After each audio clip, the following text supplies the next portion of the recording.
Yesus kan datang segera, mari kita bersuka. Shalom, selamat pagi umat-umat Tuhan. Renungan pagi pada tanggal 3 Februari 2026 berjudul Beach Menemukan Reformasi Terbaik. Sebelumnya mari kita berdoa.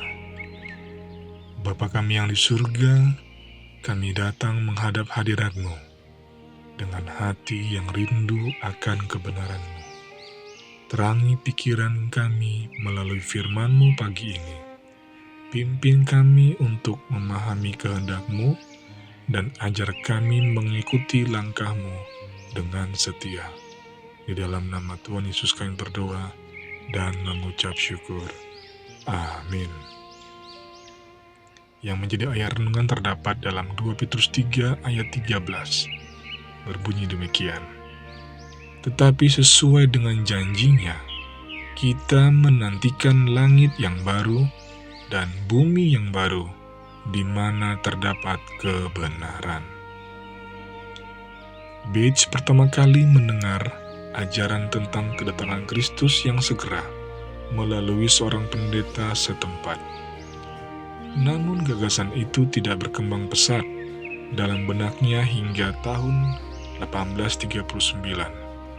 Pada musim gugur tahun itu, ia mendengar tentang khotbah William Miller bahwa Kristus akan datang sekitar tahun 1843. Ketika Bates menolak gagasan tersebut, seseorang mengatakan kepadanya bahwa Miller menggunakan banyak ayat Alkitab untuk membuktikan pendapatnya. Tak lama kemudian, Bates menghadiri serangkaian pertemuan Advent dan sangat terkejut mengetahui bahwa ada orang yang dapat menunjukkan sesuatu tentang waktu kedatangan Juru Selamat untuk yang kedua kalinya. Dalam perjalanan pulang dari ceramah pertama, ia menyatakan kepada istrinya, "Itulah kebenaran."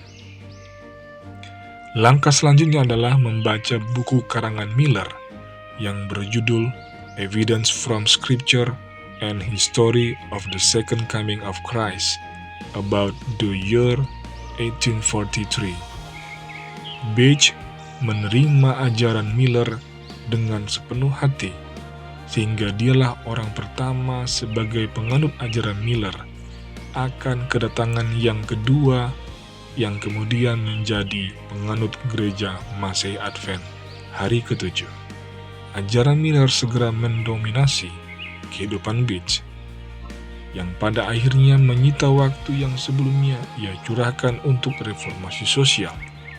Pada saat itu, beberapa teman menanyakannya mengapa ia tidak lagi menghadiri pertemuan-pertemuan sosial anti alkohol dan anti perbudakan.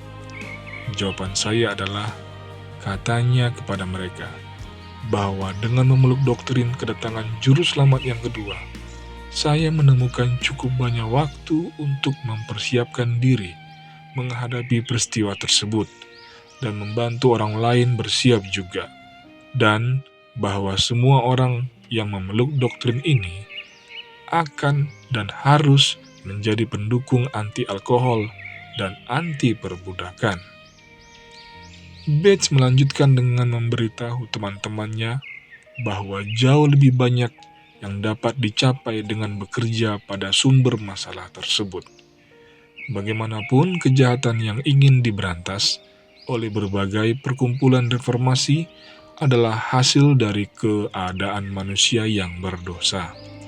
Sehingga kedatangan Kristus kembali akan menghasilkan pemusnahan total dan segera atas semua kejahatan.